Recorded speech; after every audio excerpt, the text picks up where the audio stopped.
Bonjour à toutes et à tous et ravi de vous retrouver. Nous allons parler aujourd'hui de l'euro-dollar. Et oui, l'euro qui ne cesse de baisser.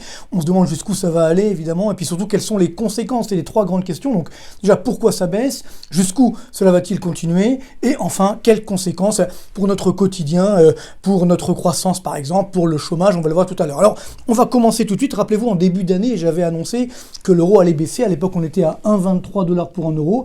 Donc c'est l'euro-dollar depuis le début 2021.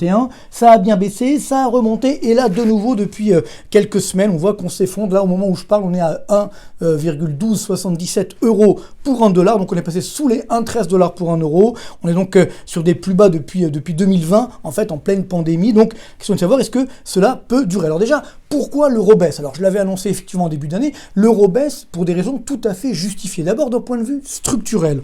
On va le voir tout de suite. Rappelez-vous que nous avons aujourd'hui la part du dollar qui reste quand même ce qu'on appelle le benchmark, ça veut dire la référence sur les marchés d'échange. C'est entre 62 et 65% des réserves de change dans le monde, alors que l'euro, ce n'est que 20% donc des réserves de change. Donc, ce qui veut dire qu'il y a une demande structurelle de dollars par rapport à l'euro. Autre élément très important, le dollar, c'est toujours 50% des transactions mondiales, alors que le commerce américain, c'est que 11% du commerce mondial. Ça veut dire, par exemple, qu'aujourd'hui, quand on vend un Airbus, on le vend en dollars. Donc là aussi, il y a une demande structurelle de dollars par rapport à l'euro. Donc voilà pourquoi le dollar reste fondamentalement, structurellement plus fort que l'euro. Alors là, c'est pour les données donc structurelles d'un point de vue financier, d'un point de vue économique maintenant. Eh bien, voilà, on va se rendre compte qu'effectivement, malheureusement, la part de la zone euro dans le PIB mondial ne cesse de baisser. Celle des Américains également baisse, mais moins par rapport à nous. Donc là, on voit historiquement, là, on remonte aux années 80. Donc la part de la zone euro dans le PIB mondial, c'est la courbe rouge, et la part des États-Unis, c'est la courbe bleue. Donc là, on le voit début des années 80. Alors évidemment, l'euro n'existait pas, mais donc ce sont les pays qui font aujourd'hui la zone euro de l'époque. C'était 22% du PIB mondial, donc c'était quand même pas mal, en parité de pouvoir d'achat bien entendu. Ça s'est ensuite effondré, donc là on est maintenant, selon le FMI bien sûr, on devra passer sous les 12, voire plutôt vers les 11%. Les Américains également ont reculé, alors qu'ils étaient donc derrière dans les années 80 la zone euro, donc ils ont ensuite remonté légèrement, et là ils sont toujours autour des près 16% du PIB mondial. Évidemment il y a la Chine maintenant qui est passée devant, mais néanmoins on se rend bien compte que le match États-Unis zone euro reste à l'avantage de l'oncle Sam. Autre élément important, la croissance. Et là, c'est effectivement la grande divergence. C'est vrai que pendant un temps, au cours du deuxième trimestre, on s'était mis à croire que ça y est, la zone euro en termes de croissance allait pouvoir rattraper celle des États-Unis. On le voit ici. Alors c'est très simple. On a le glissement annuel donc du PIB américain, c'est en rouge, de la zone euro, c'est en bleu. Donc on voit que structurellement, la courbe rouge est au-dessus de la courbe bleue. Ça veut dire qu'il y a plus de croissance aux États-Unis que dans la zone euro. Donc là, on voit par exemple pendant la pandémie, la chute du PIB était beaucoup plus forte chez nous dans la zone euro. On était à quasiment moins 15%, alors qu'on est tombé au plus bas autour des moins 9, moins 10% aux États-Unis. Ça a donc redémarré ensuite. Et là, c'est vrai qu'au deuxième trimestre 2021, il y a eu un effet de rattrapage. Donc vous voyez, la courbe bleue est passée au-dessus de la courbe rouge, mais ça n'a pas duré longtemps, parce que dès le troisième trimestre, ce sont les derniers chiffres en date, on est toujours autour des 5% de croissance aux États-Unis, alors qu'on est autour des 3,2% dans la zone euro. Donc cet écart est redevenu à l'avantage de l'oncle Sam, donc du dollar, ce qui explique également la force du dollar ces derniers mois et ces derniers jours en particulier. Si on regarde maintenant historiquement, donc depuis l'avant-pandémie, vous voyez ici en 2019, eh bien le PIB américain est 1,4% au-dessus de son niveau du quatrième trimestre 2019. Donc les États-Unis ont effacé la pandémie, alors que nous, malheureusement, dans la zone euro, malgré pléthore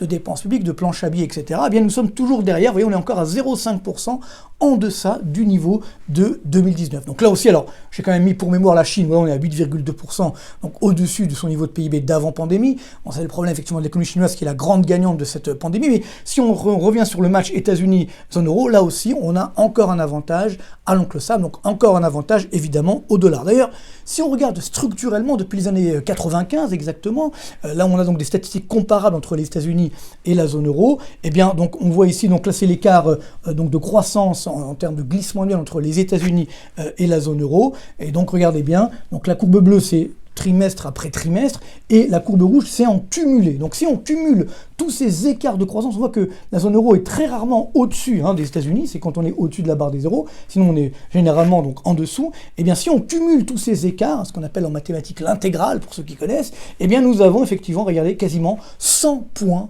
d'écart, de croissance donc, entre les États-Unis et la zone euro depuis 1995. C'est évidemment énorme. Donc là, on voit encore un avantage structurel pour le dollar. Et si on regarde sur simplement l'évolution du PIB, là aussi depuis 1995, mais en base 100, donc évidemment hors inflation. Donc on met en base 100 le PIB de la zone euro en 95 également des États-Unis. En rouge, donc c'est la zone euro.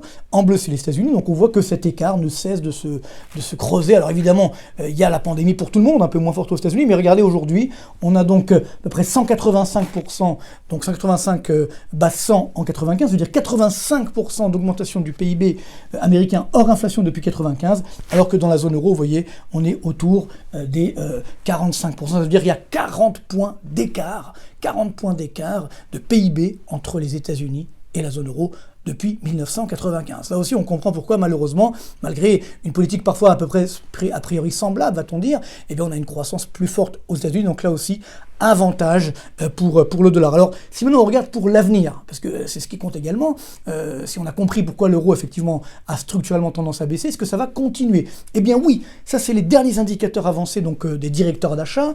Et donc là, on voit bien, donc aux États-Unis, c'est en bleu, dans la zone euro, c'est en rouge. Alors on voit que les Américains étaient largement devant, effectivement, la zone euro pendant plusieurs trimestres, et même pendant la pandémie, finalement.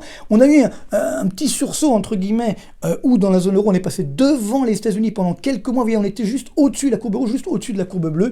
Et puis là, ça y est, pour le mois d'octobre, les Américains sont repartis à la hausse, alors que nous, malheureusement, on repart à la baisse. On aura bientôt les chiffres du mois de novembre, et ça risque, là, encore une fois, d'avoir un écart qui va se creuser entre les États-Unis et la zone euro. Donc, nouvel avantage pour le dollar. C'est un peu ça, quand il y a plus de croissance aux États-Unis par rapport à la zone euro, ça donne un avantage, évidemment, au dollar. Et d'ailleurs, je vous ai fait ici le graphique justement qui représente l'écart de croissance en glissant linéaire entre les États-Unis et la zone euro et l'évolution de l'euro-dollar. Donc là, on voit que donc, quand on est sous les zéros, c'est avantage aux États-Unis, c'est la courbe rouge, c'est l'écart de croissance sur l'euro États-Unis, et la courbe bleue, c'est l'euro-dollar. Donc on voit que dans la mesure où cette courbe rouge va continuer de descendre, ça veut dire où l'écart de croissance va rester supérieur outre-Atlantique par rapport à ce qui se passe dans la zone euro, eh bien l'euro-dollar va continuer de baisser, certainement vers les 1,10 $ pour un euro, voire même un petit peu moins, parce que justement, on a d'autres écarts, et notamment sur le front du marché du travail.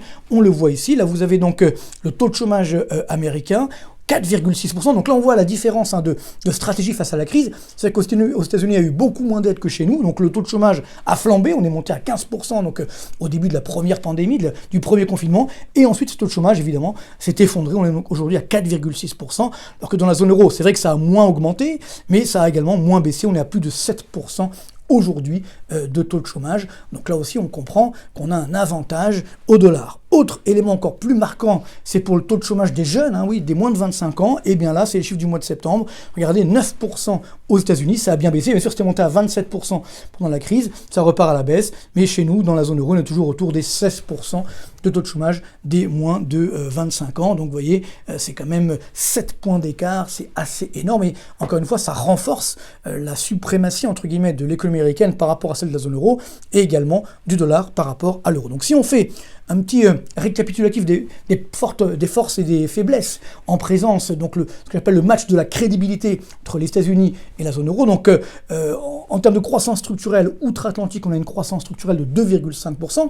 Je rappelle que la croissance structurelle, c'est la croissance qui s'obtient lors d'un fonctionnement normal de l'économie, le rythme normal finalement de la croissance, donc 2,5% aux États-Unis contre 1% dans la zone euro. Si on voit le poids dans le PIB dans le PIB mondial, 16% outre-Atlantique, 12% dans la zone euro, encore avantage au dollar. Taux de chômage structurel depuis 2000, avantage États-Unis 6 contre 9,3 dans la zone euro. Là où il n'y a pas vraiment d'avantage, c'est sur la dette publique qui a flambé partout. D'ailleurs, plus aux États-Unis, 133% par rapport à 100% du PIB chez nous. Nous, avantage pour la zone euro, on a un excédent de la balance courante, c'est plutôt bien vu grâce notamment aux Allemands. Par contre, regardez, sur la crédibilité de la Banque centrale américaine et européenne, alors les deux étaient assez fortes il y a encore quelques années, mais là ça baisse de plus en plus. La crédibilité de la Réserve fédérale est plutôt moyenne, malheureusement, parce qu'on voit que la Réserve fédérale a du mal à prendre les bonnes mesures pour l'instant, et chez nous, voilà, ça s'effondre complètement. Madame Lagarde, malheureusement, n'est pas à la hauteur de la situation, donc on le voit bien aujourd'hui, elle nous dit non, il n'y a pas d'inflation, tout va bien dans le meilleur des mondes, et elle continue la planche à billets, donc cette crédibilité de la BCE est en train de tomber avec bien sûr la démission du président de la Bundesbank il y a quelques semaines, qui n'est pas de nature à améliorer la crédibilité de la Banque Centrale Européenne. Et enfin, dernier point, la stabilité, on va dire, politique, structurelle et fédérale. Aux États-Unis, on sait que dans 15-20 ans, normalement, les États-Unis seront toujours là, alors que dans 15-20 ans, personne ne peut garantir que la zone euro, en l'état, sera toujours là. Donc là, c'est aussi un avantage structurel pour le dollar. Alors, il y a quand même un élément dernièrement qui a été à l'avantage, entre guillemets, des États-Unis, mais qui n'est pas vraiment positif, c'est l'inflation qui a flambé. Vous voyez, on est à 6,2% aux États-Unis d'inflation au mois d'octobre, 4,1% dans la zone euro. Il y a un écart, bien entendu, mais qui est en train de se resserrer. Et surtout, ceci va justifier que la Réserve fédérale américaine va augmenter ses taux d'intérêt bien plus vite que chez nous. Donc déjà, elle a annoncé la fin de la planche à billets pour la mi-2022 au plus tard, alors que chez nous, il n'y en a aucune mesure pour l'instant de ce point de vue-là. Madame Lagarde, on continue la planche à billets. Donc ça veut dire, si on fait tourner la planche à billets, l'euro évidemment se dévalorise, et très rapidement, les taux d'intérêt américains vont commencer à augmenter, là aussi certainement à partir de la mi-2022, donc ça veut dire que le dollar sera mieux rémunéré que l'euro, et donc avantage là aussi au dollar face à l'euro, donc sachant que les taux d'intérêt vont rester bas encore dans la zone euro. Alors, ce qui préfigure tout ça, ce sont les taux d'intérêt des obligations d'État, les taux d'intérêt à 10 ans. Et là aussi, on voit le match, l'écart, ce qu'on appelle le spread de taux d'intérêt, qui est énorme. Là, on a le taux d'intérêt à 10 ans allemand, on est même maintenant vers les moins 0,4%, taux négatif. Et aux États-Unis, on est autour des 1,6%. Donc, on a un écart quasiment historique. Donc, ce qui là aussi favorise le dollar par rapport à l'euro. Donc, ce qui veut dire que le dollar va encore s'apprécier, certainement vers les 1,10$ pour un euro, voire même moins, peut-être autour des 1,07$ pour un euro d'ici les 3-4 prochains mois. Donc, quelles seront les conséquences de tout ça pour conclure? Alors, bien sûr, il y a 3 éléments positif de la faiblesse de l'euro, c'est que déjà ça relance un petit peu nos exportations, ça donne plus de compétitivité à nos exportations.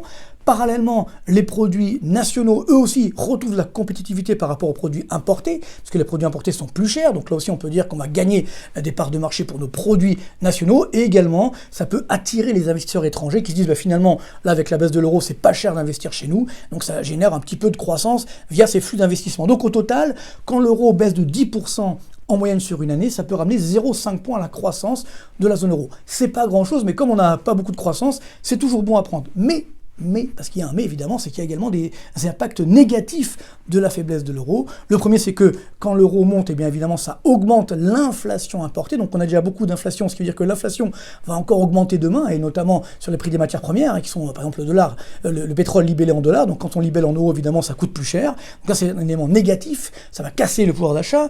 Autre élément négatif, c'est que s'il y a plus d'inflation, ça peut jouer sur une remontée de taux d'intérêt des obligations d'État, qui sont indexées également à l'inflation. Et puis surtout, le problème, c'est la perte de crédibilité de la zone euro, parce que si l'euro va trop bas, ça va casser là aussi la crédibilité de la zone euro, et donc ça pourrait être à moyen terme extrêmement dangereux. Donc oui, l'euro va continuer à baisser, on l'a évoqué, il y aura des effets positifs, mais néanmoins sur le moyen terme, si jamais l'euro continue de baisser, on aura plus d'effets négatifs que de positifs. Donc il faut espérer que très vite la Banque centrale européenne va retrouver sa crédibilité pour permettre à l'euro de repartir légèrement à la hausse. On va dire le niveau d'équilibre de l'euro-dollar, c'est autour des 1,10$ pour un euro. Donc si on a 1,10$ pour un euro, tout le monde sera content. Par contre, si on va en deçà, alors là, c'est la descente aux enfers avec un risque sur la stabilité politique, économique et même sociale de la zone euro. Donc ça serait évidemment pas forcément la bonne idée pour les mois à venir. Donc encore une fois, pour conclure, oui, l'euro va continuer de baisser, quelques effets positifs, mais ça repartira certainement à la hausse, on peut l'espérer,